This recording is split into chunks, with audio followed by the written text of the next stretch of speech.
এর পাটা যদি জড়িয়ে তুমি না ধরে মসজিদে আনো, কঠিন কিয়ামতের দিনে ওকে যখন গলায় লাগাম দিয়ে টান মারা হবে জাহান্নামের দিকে, ফেরেশতাকে বলবে দাঁড়া, আমার চাচা হাজি ছিল, একদিনও আমাকে বলেনি বেটা মসজিদে চ, তবে আমাকে প্রতিদিন 3 বার করে বলতো কুমারগঞ্জ থেকে ওষুধটা এনে দে বাপ, ওষুধ শেষ হয়ে গেছে, তোর চাচির ওষুধটা এনে দে, মালদা থেকে এখানে পাওয়া যাচ্ছে না।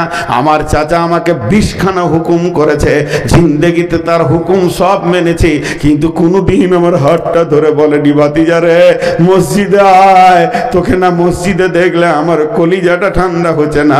এই বলে যদি একবার ডেকে নিত আমি চলে আসতাম, কিন্তু আমার চাচা ডাকেনি।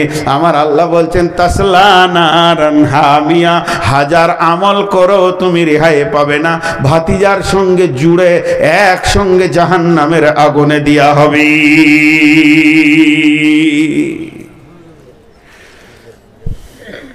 লা রহমানিয়া ফিল ইসলাম, লা রহমানিয়া ফিল ইসলাম, ইসলামে বৈরাগ্য নাই, ইসলামে বৈরাগ্য নাই। জি আরেকবার বলছি, ইসলামে বৈরাগ্য নাই। বৈরাগ্য কাকে বলে একবার বলবো, বুঝে নিতে হবে। জাহান্নাম থেকে বাঁচার উদ্দেশ্যে, জান্নাত ঢোকার আশায় একা একই ঘর সংসার ছেড়ে দিয়ে, মানুষের সঙ্গে চলাফেরা ছেড়ে দিয়ে ধ্যানে পড়ে যাওয়ার নাম বৈরাগ্য। ইসলাম মেনে নেয়নি। কাবা শরীফে যতগুলো মিটিং হয়েছিল, কাবা শরীফে যখন মিটিং চলতো না, তো দেওয়ালে ঠেস দিয়ে গর্দন উঁচু করে বসে থাকতো কে? আবু জাহেল, আবু সুফিয়ান। নেতৃত্ব দিত আবু তালেব। এরা ছিল মক্কার বড় বড় বাগা বাগা মোরল। ওকে নিয়ে ধরে, ওকে পিট, ওকে মার। মক্কা মদিনাকে, মক্কার মাটিকে তোলপাড় করে রাখতে এত বড় মাস্তান ছিল। তো বিশ্ব নবীর ব্যাপারে ওই সন্ধ্যা হলেই মিটিং বসতো। যখন নবীজি তবলিগের কাজ শুরু করলেন, দেখেন প্রথম ডাকা হলো রসুলকে। দেখে কাবার দেওয়ালে ঠেস দিয়ে বসে আছে আবু জাহেল, সিংহ বাঘ, আর রসুলকে ডাকতে পাঠিয়েছে কাউকে, এই আমার ভাতিজাকে ডাকতে রে।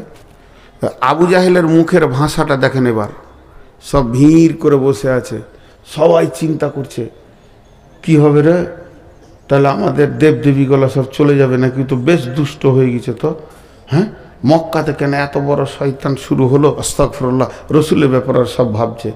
আর আবু জাহেল বলছে আমি ঠান্ডা করে দিচ্ছি, দেখ না, তখন ওদের কলজেগুলো ঠান্ডা হচ্ছে, তাহলে এবার ঠিক হয়ে যাবে। এইরকম মানসিকতা নিয়ে বসে আছে।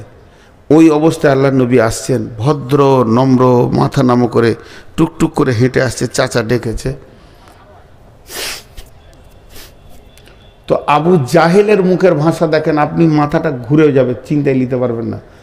ওর দলের লোককে বলছে ওই রাস্তা ছাড়, আমার ভাতিজা আসছে, আরবের গৌরব আসছে, সব থেকে দামি সন্তান আসছে, মক্কার সব থেকে ভদ্র ছেলেটা আসছে। কে বলছে?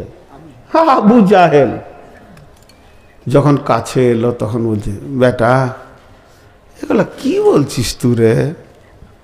দেব দেবীকে সব তুই ছোট করে দিছিস, ওগুলা করিস না রে বাবা, ওগুলা করিস না। ছেলে মানুষ তো, তোর বুঝে আসছে না, ওই লেগে এরকম পাগলামি শুরু করেছিস। 3টে অফার দিয়েছিল।